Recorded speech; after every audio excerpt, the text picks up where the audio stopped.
Qanday son parcha?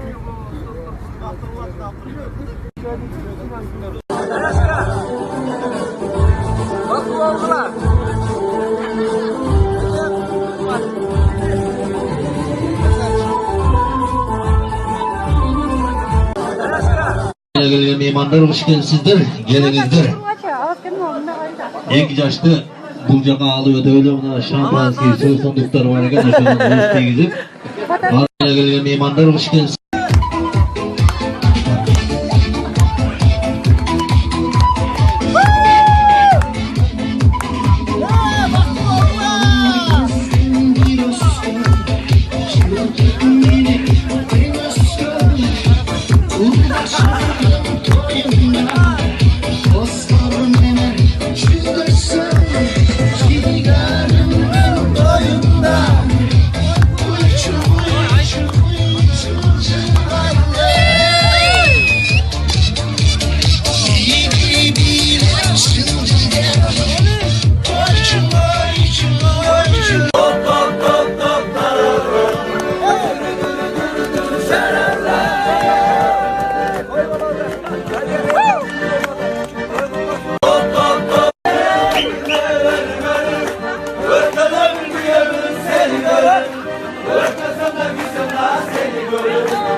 Soyson, rahmat.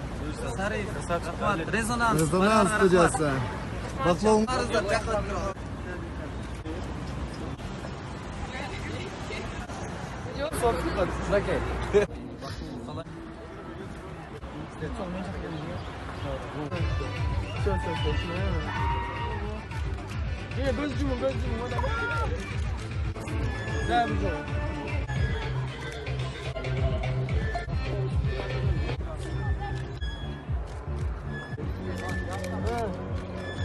Oldu.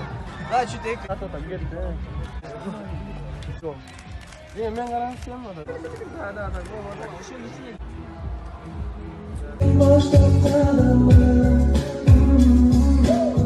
Senin için dolu dostlarım, canım, canım, borcusun benim kalbim,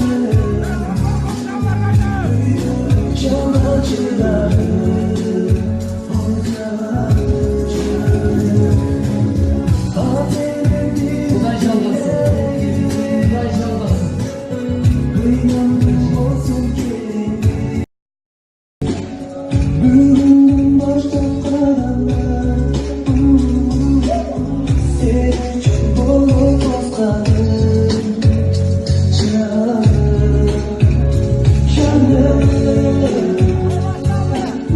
borcusun benim kalbim, büyük can acılarım, o can acılarım.